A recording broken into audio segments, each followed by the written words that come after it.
number 186, Letting Go. What does it take to truly let go? And I am Kathleen Wiley, a Jungian Psychoanalyst in North Carolina in the States. And I am here with Deborah Henson-Conant, a composer, a mentor, a creative. We both play the harp.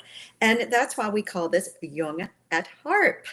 And we come together almost weekly to explore together and with you, because if you're watching live, hopefully you're on a platform, you can make comments and we'll see them and bring them into the conversation about a question that's percolating for us that hopefully will have life-giving results for us and for you as viewers and participants.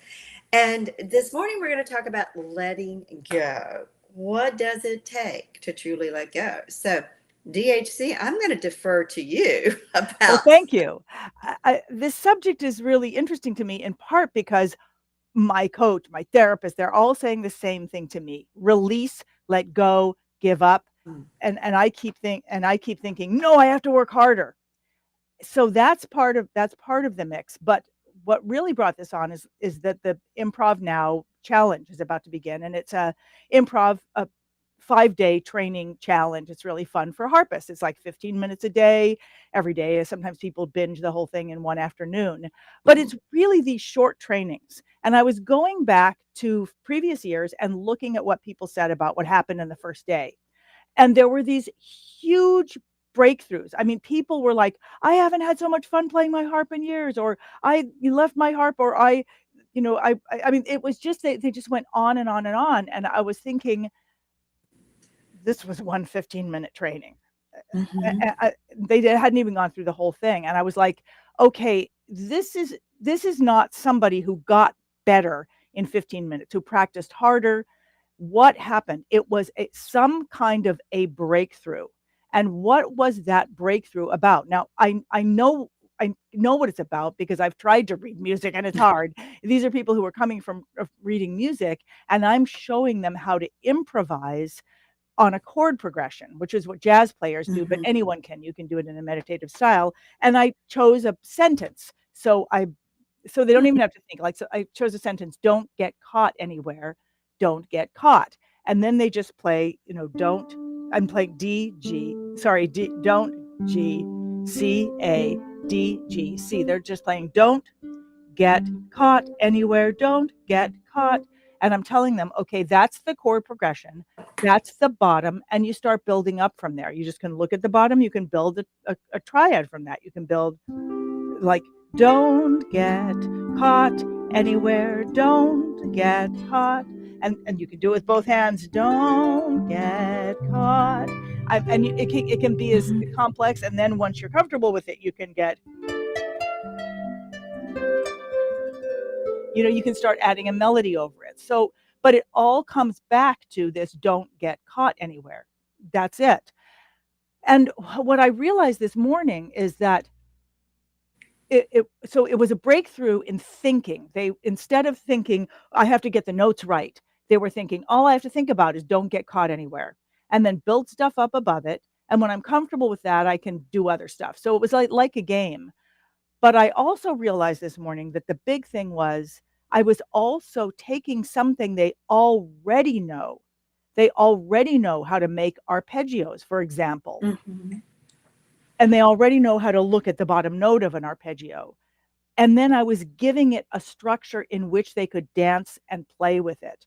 So the breakthrough was, this isn't just a thing I do and then I have to get it right and recognize it. It was like, oh, I didn't realize that. You can, I don't know, your broom has a click on it, and when you turn it on, it does this. It was that kind of breakthrough that shifted from, I mean, this is why I'm so interested in it, because my struggle also is I live in the world of I have to do it right. And it's one of the reasons I love teaching harpists, because somehow or another I have a reprieve in the world of music and improv. Like in this world, the rest of the world is like, you have to do it. And over here, it's like, no, you don't. Like, it's fine. Just have fun. Who knows why that happened for me? But I want to find it in the rest of my life. And I bet that you have clients that have breakthroughs And you were saying about how they let go, and my coach is always like, just give it up, let go. And I'm like, I don't know how. I have to try harder to give it up. Yeah, it's funny. The harder we try, the more resistance there is to letting go. I mean, it does have something to do with trusting. I'm thinking about Mm. my own experience with the harp because I'm an adult learner at the harp, and I'm a full-time psychoanalyst, so it's not like I've got hours every day to play the harp. It's something that some days it gets more time, and there may be a period of weeks I don't touch the harp, unfortunately. Um, but but I'm consistent enough, and it keeps pulling me back. And so I I think there is something about letting go of the way we think it should be. And I don't know, I'm just having all these converging thoughts about ways to go about doing don't get caught anywhere. Do Oh, you in other think parts of about your it? life, right? Do you think about it as the one, the one, the what, the chord numbers? How do you Oh, go about, do you just do the phrase? I think for me, part of the letting go is letting go of trying to do it the way it works for someone else and doing it the way that it works for you. And I think we were laughing about this. I can't remember if it was last week or the week before about, how I was saying I'm so much earth and water and you're fire and air. It's like I've got to find my way into it in an earthy, mm, watery way. Whereas maybe what's going to really mm. stoke you is a fiery, airy way.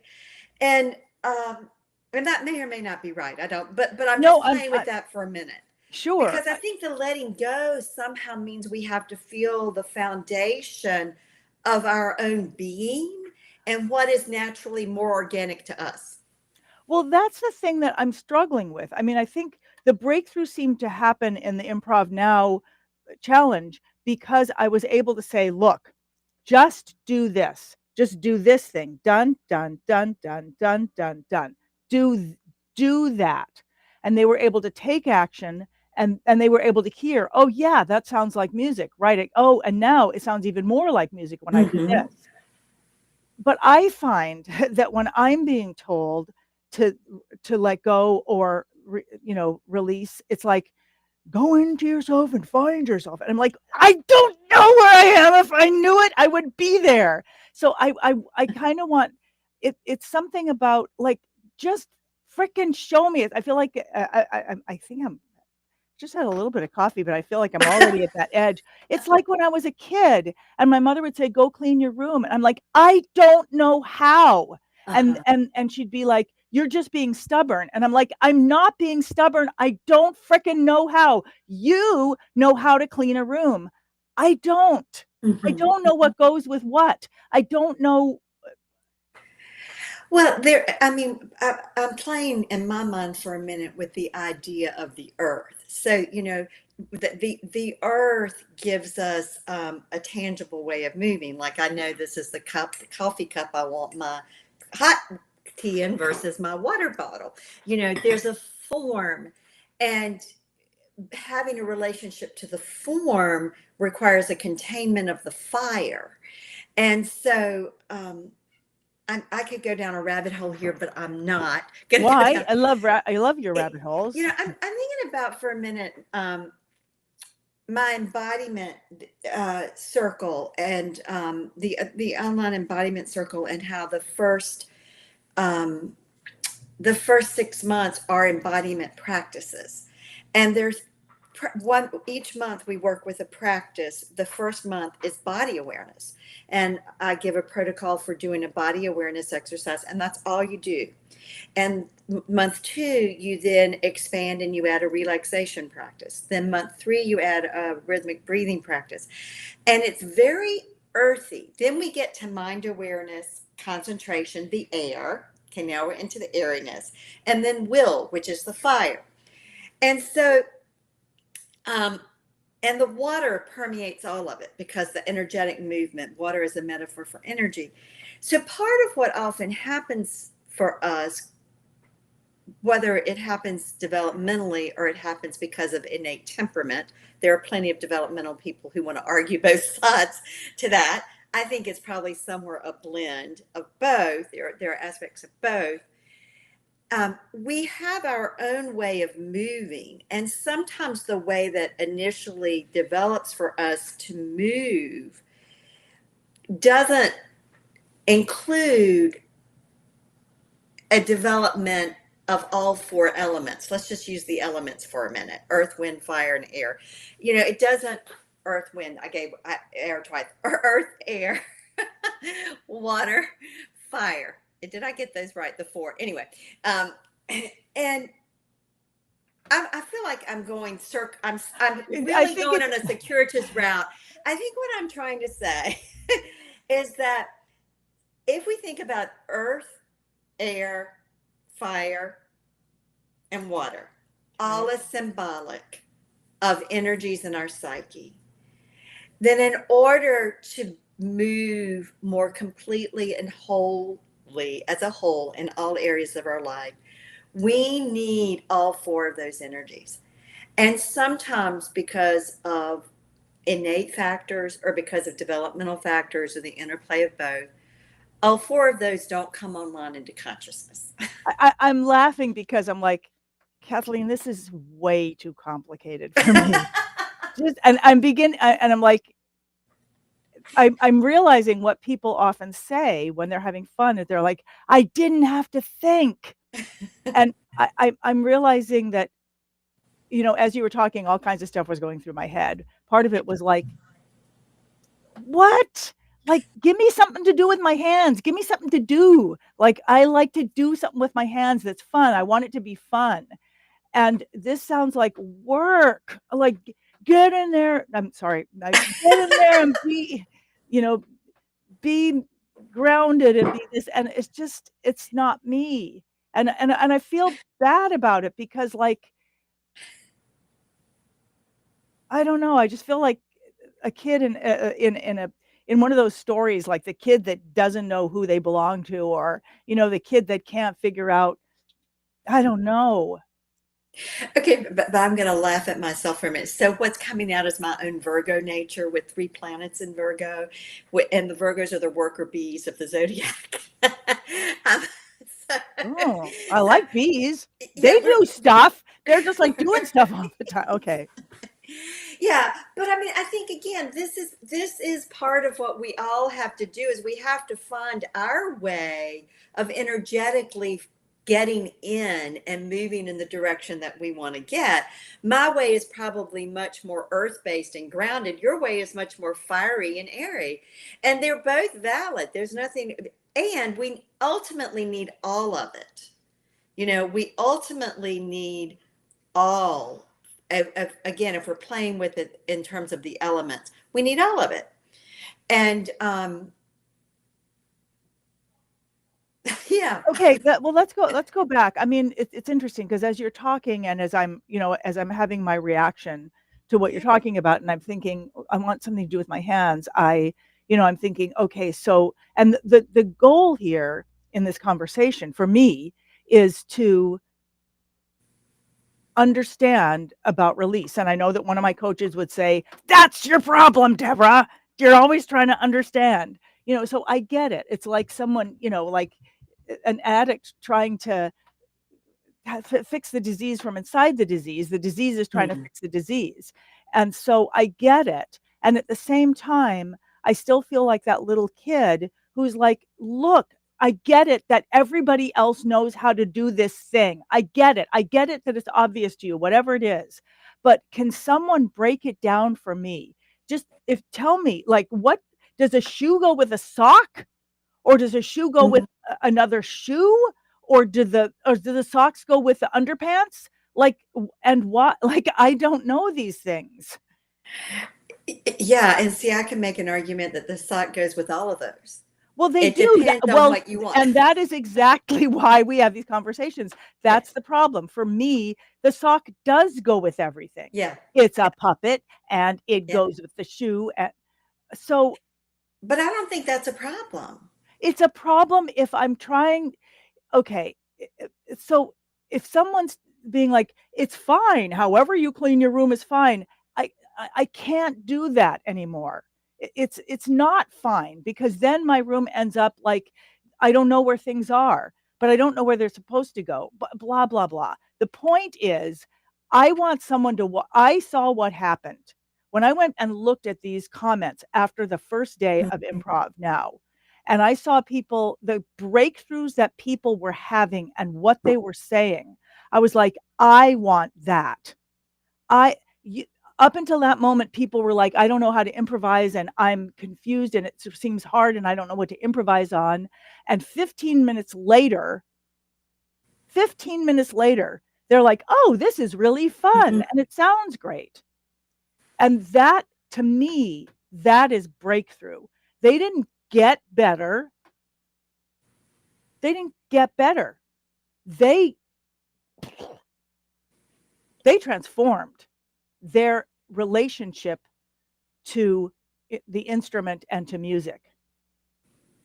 And I see that, and I see that it's part of my gift is to break things down and to actually be to make a sentence so that, they don't Mhm. have to think. And it's like I want someone to do that for me, to like come in and say, okay, I get it. I get it. I get it, get it. Okay, good. Okay, do this, this, this, and this. Do it 25 times. Just do that. And then let's talk about what you experienced. I don't want to me, it's just going in and observing. I can't do that. It sounds like you feel like you get lost or tossed to and fro, or that there isn't, when you go in to do that, there isn't a thread to follow. Yeah, it's kind of like somebody giving me a harp and saying, "Okay, find your way with this." Now, I could, but for me in my life, the moments in which music opened up for me were when I was 7 and I was shown the 3 chords of the ukulele, and it was like, Mhm. boom. Before then, it was a mystery. And Mhm. after then, shape became sound. And then at 10, when I asked my mother, what are these? I want to learn how to play April Love, sing like Pat Boone, whatever. What are these? How does this music work? And she showed me how chord charts work. And it was one of those lessons that was 10 minutes long. But before it, I didn't understand how things worked. Mhm. Afterwards, I understood how they worked, and understanding how it works in a fundamental way allowed me to then play infinitely with it. And I find that people, for some reason, it's difficult to get the first principles of like the things that I struggle with so that I then could play with them. Mhm. But that is part of what you do now, and you give to people in Hip Hop Academy. It's what I teach, and it's how Yeah. I teach. And what's also interesting is I've been working on the very first class I made is called Hip Hop Toolkit, and it Mhm. teaches people how to create infinite arrangements. And I kept wondering, like, why are people not, they're not getting how this works. Like they get it, but they're not really getting that this is like makes life super easy. And then I made it into a little game. I just Mhm. made it different on the page, and you get to press a button and it opens it. And suddenly the whole thing shifted for people. Like Mhm. people in the academy are like, "Oh, I get it. Oh, I see. Oh my God, you could use this for any. Oh my gosh, I could build, like." So I get that even when I think I'm teaching what is going to give someone freedom, I may not be visualizing or giving it to them in a way that they can see the freedom that I see. So Yeah, but again, part of the dilemma, challenge, opportunity in that is that what's going to connect me to the freedom and what's going to connect you to the freedom may be different.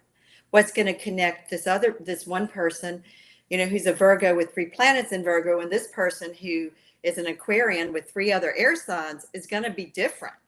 And I think that, in education, they talk about this as different learning styles and there are different learning theories. So I think part of it is, my guess is you somehow found a system that gave people something that would, uh, they could lead with their own natural air, wind, fire, watery kind of nature, if I want to use that terminology. Well, that's really interesting because um, I what I'm thinking is I am able to break down the mechanics of it because I love the mechanics of things, Mm-hmm. how they work.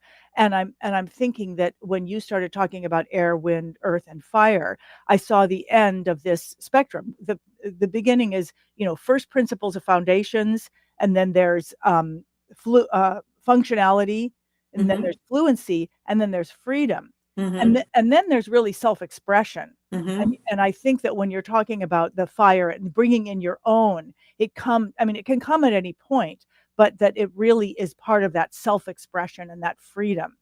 Right. And I think I'm often stuck in the things where I get stuck in the first principles. How does this work? So, Miss Kathleen, how does breakthrough work? Like, how does it work? Yeah. Well, I think it's going to work differently for each individual. No, No. no. I mean, Okay, what are the first principles of breakthrough? Even though it might work differently for people later on, what's the first principles of it? so the first principle, maybe this is the last principle, but I'm just going to talk for a minute. Sure. I think one of the principles is you have to, if you're holding on tight to what doesn't work, you have to be willing to let go. Oh, But before you let go, you have to feel safe because you're holding on for support and security. So before that, there's got to be some sense of safety that if I let go, there's something holding me instead of me holding on. So I think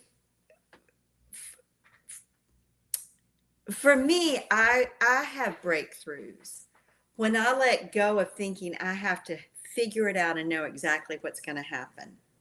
And I just like it's a little word, I trust that if I do this practice, let's go to the improv challenge that's coming up. If I do this practice and I just do it and relax into it, breathe into it, let go of my judgment of it, and I just do it until I'm comfortable with it, that something will then emerge from that. And that is how it happens for me. right. But I have to get my head and trying to understand it in a way that I could make it happen out of the way and surrender to the experience of the practice, or we might say the structure you give. You know, Yeah, yeah. I mean, don't, I see it as a practice because it's something that you do, and it's right, something there's not a right or wrong way. It's right. not doing it right. It's just doing it. Right, right. So there's a lot that in order to be able to let go and be with, to experience it, requires not understanding it, not knowing what's going to happen, not feeling fluent necessarily. Um, it has to do with being willing to surrender to this structure. Don't get caught anywhere, Mhm. follow that structure, and open up to what might evolve from that, what might flow Well, from that. I love that, but what's the structure? Like, I mean, and I'm gonna pull Well, over a bit. in this case, the don't get caught anywhere, the Right, but DC, yeah, the yeah, but DGC. I'm asking people to give me. So you said, so let go, and I'm like, if I'm holding on to something, I don't know how to let go. I don't even know Holding the. up. No, I know, I know, no, I know. I show this to my students all the time. I'm like, this is your brain. This is the stuff that's been stuffed into your brain, and you don't even know you're holding on to it. You don't know it, and you don't even know like how to open it up. But when you do, there it is. But I say that over and over to them because I'm struggling to do it in my own life because I don't even know, like, and I know that then when I get to this place, people are like, well, you're just trying to figure it out too hard. And I'm like, but give me something. Give me something. Like what? Give me the give me something that's fun. Or it's the I mean, this And the fact that so it's a thing to do, it's an easy way to remember it, and then it's the things you can do with it. If I just said repeat that to people, they'd be like, okay, I've done it. But if I say, start building up from it in thirds, and now, okay, now I'm doing something, and now I'm doing something that reminds me of music. And then if I say, and then play with that top note, move it around, move it up after it gets there. Now they're playing with something step by step. And at some point, it catches them and they're like, oh, I'm making music. Oh, wait, I could do this. And I'm missing that first thing. Well, I mean, for me, it starts with body awareness. If I go to the embodiment circle, and the embodiment practices, which I didn't come up with, they came out of the Western mystery tradition and Israel Regardie's 1 year manual. He happened to be a chiropractor. He was also a mystic. And, I think that for me, what you're talking about in terms of how do you let go begins with the fundamentals of being able to tolerate being in oneself, aware of what one is feeling, first of all, without doing anything about it. Secondly, to be able to be with it and then relax tension so the energy keeps flowing. The third thing is to then be able to sync your breathing into a rhythmic pattern that allows the energies to equilibrate. The fourth thing is then beginning to become aware of how your thoughts affect all of that and how they can aid that or hinder that.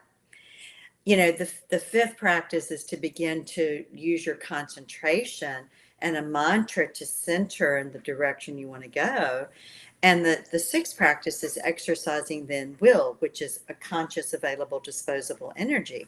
So for me, those six practices, which are in Israel Regardie's 1 year manual, begin to form a network of psychic energetic muscles where you can then let go. You you can let go because you feel held in your own being. The structures that you give are beautiful because they let people feel held. If I sit down to play with Don't Get Caught Anywhere, I have a structure that holds me. So, what we're talking about behind that is what is the structure that can hold us in all areas of our life? Yeah. And for me, that structure, the best breakdown I have found of it, of a way to talk about it, is, and one to work with it on one's own, is these six practices that I just named. But ultimately, we all have that in relationship, or we don't. I Mm. mean, hopefully, and we're here, so we're going to make the assumption that we and our viewers had enough of that in infancy and childhood that we're normal enough functioning human beings. Okay. Okay, I'll take that up in a second. I want to acknowledge Rose, who was just saying that she was listening to you harpist playing Nataliana, a piece of mine, which I really loved breaking down last year, by the way, and I didn't think Uh-huh. it could be. And I'm going to pull up Victoria and see. Victoria says, I like to ask people, say it to me in a different way when I don't understand what they were explaining to Right. me. There are many ways to get to an end, and sometimes we just need to find a way that clicks. Yeah, and I do feel Yeah. like I keep asking, and so I mean, the and then I feel like, well, you shouldn't ask for that. So your six practices, they sound profound, and I'm like, I want something that's as fast to play with as Don't Get Caught Anywhere, because then I can play with it. And Yeah. I was Yeah. I don't yeah. So what could I mean, because when you, okay. So when I had to come up with "Don't Get Caught Anywhere" or whatever, like I have this whole understanding of music, and it's like, I mean, then the chords can be as big as you want, and this harmony is related to other harmonies, and it's all about modulation. Is the relationships of the 1/6, the 2, the 5, and what are these relationships? And I remember the night before I created the challenge, I was all in my headspace like that, and then I was like, yeah, but what's going to let them just do it? Like, Mm-hmm. forget everything I know. What's going to let them do it? And that's when I came up with that sentence, "Don't get caught Mm-hmm. anywhere." And so I'm wondering, and so what I'm hearing, first of all, is, and first of all, thank you, Victoria, because I think this is part of the journey, is just asking and asking and asking. But I think that, and I made myself lose my train of thought. Something about the largeness of it, like, if there were a tiny practice that was fun, that was embodied, that was the very first thing, like "Don't Get Caught Anywhere," all it does is let you see, oh, I get it, there's a different way for music to work. Once you get that, then you can go into the next part.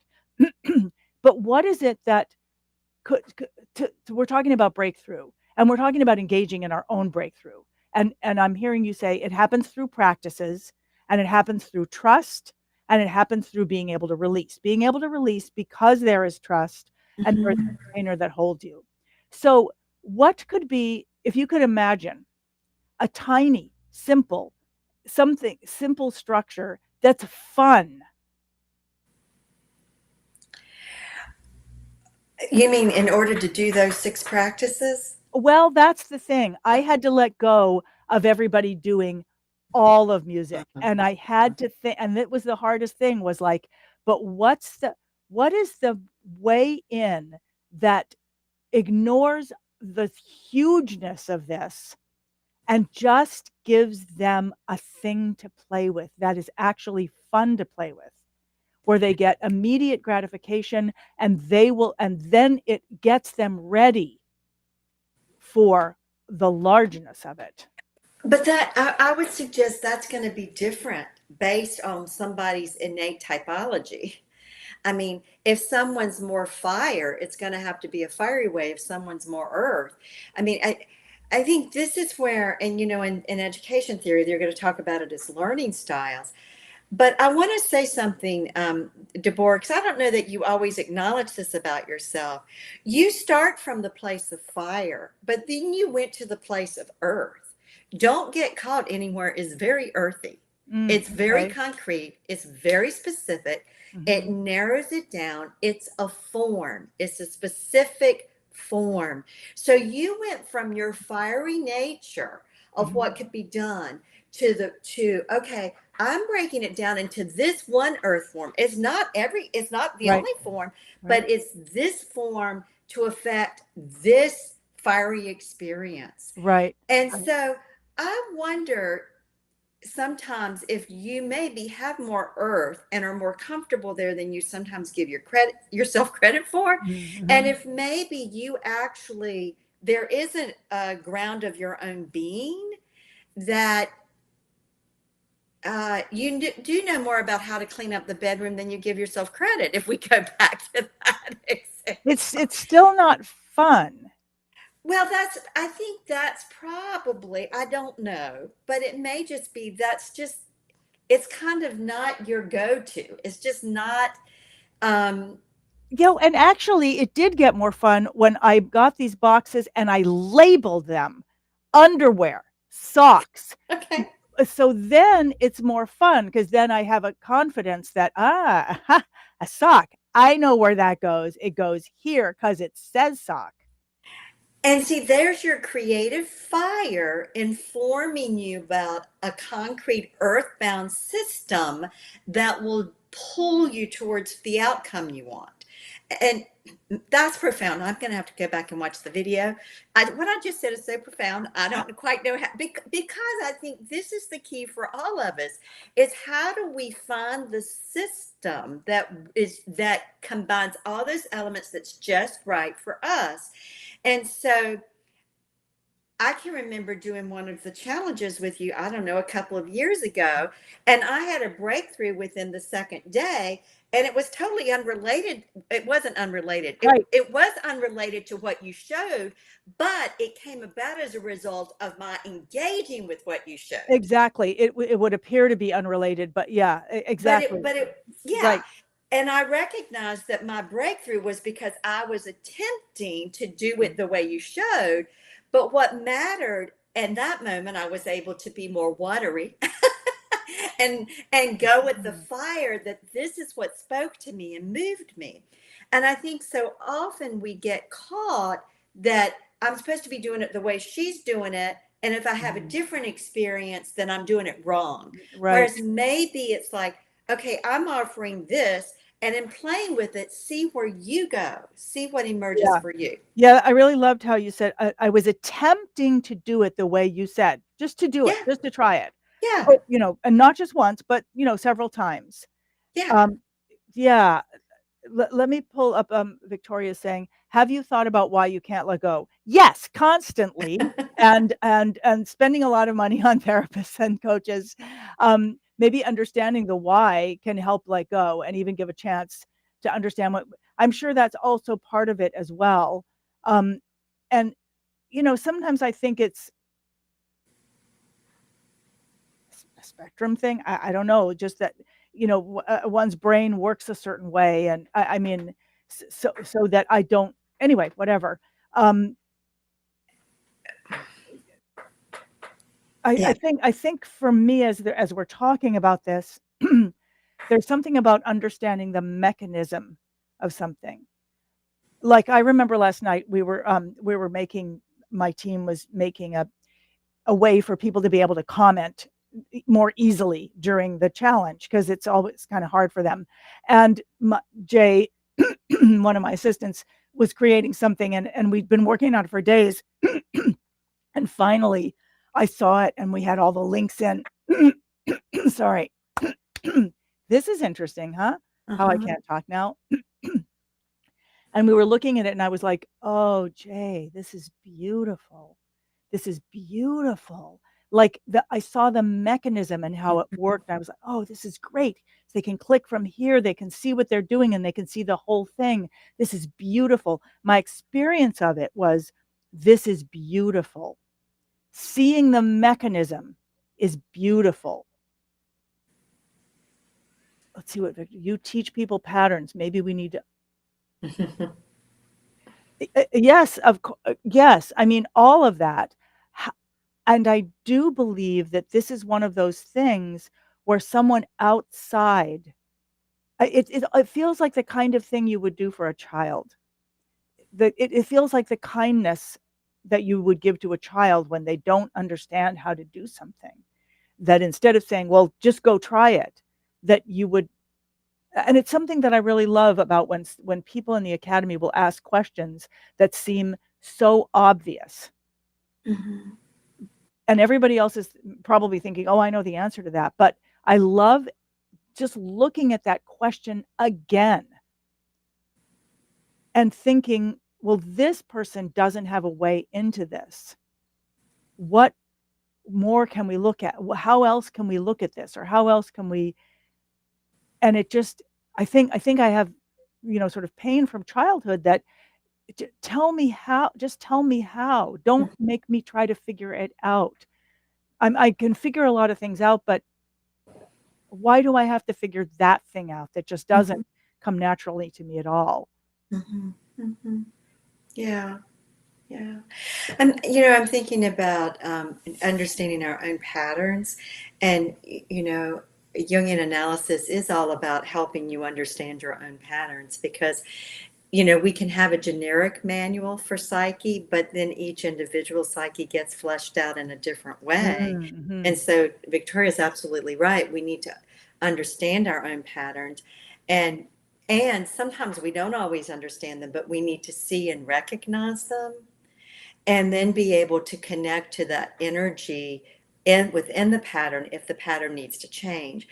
You know, on the tree of life, which comes from the Judeo mystical, the Jewish mystical tradition, on the tree of life, it said that there are 10 energies that are emanations of the divine that came into the world soul and the soul of humanity at the time of creation. And the first energy is known as limitless light. The second energy is wisdom. And the third energy is understanding. Mm. So, our cognitive brains and our Western world, particularly, wants to make understanding the highest Mm. value. And if we look at the tree of life, actually, there is wisdom, which supersedes understanding. And then there is the unitive consciousness of the limited light. And so, I think sometimes for me, and Jung said this in his own way. Sometimes it's not important that we understand why something in our nature changes, but what's important is that it changes. And so I think sometimes understanding hijacks our ability to Right. transform because understanding can be usurped by our need to be in control. I totally think that's, I'm just bringing out what Tova said. This is my Yeah. process in my brain, both of your perspectives. Yes. Um, and, and I Yes. think, Good. and I think you're right. And it's, I mean, there have been people in the academy who I love, and I love the questions they ask. And I see that in addition, and this, I can totally resonate to this. And instead of just doing the thing, they're asking the question to understand. And Yeah. I'm saying them, but it's me, Yeah. I get that I'm doing that. And what I did, and I do remember a really wonderful moment when someone was asking that. And I said, well, get up here. I'm going to have you do this right now. And it was Anne Horton, and she Mhm. wasn't sure how to play Baroque flamenco. And I was like, she was like, I mean, I would have to work for years to be able to do this. And I'd be like, get up here. I'm going to show you how to do this right now in the next 15 minutes. And got her up there and had her walk through it. And I think that that may also be something I'm missing, is just Mhm. someone to say, okay, I get that you don't get this. Let's go through it, and let's go through it again, and let's do it again, and let's go through it again. Yeah. I'm here with you, and I'm going to tell you the next thing to do. Yeah. Yeah. Yeah. I mean, we all often need someone who points the way. And Mm-hmm. I mean, you do that in Mm-hmm. Hip Hop Academy. You're doing that with the improv challenge coming up. In a way, the embodiment circle with these 6 practices that people work with is my way of doing that for, the larger psyche. But, it, it all intertwines. I mean, one of the things I love about the Mm-hmm. idea of the elements from the alchemist is we need it all. We need fire, we need earth, we need wind, we need water.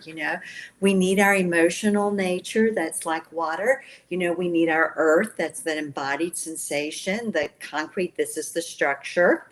We need our air that lets us move from place to place with Mm-hmm. freely.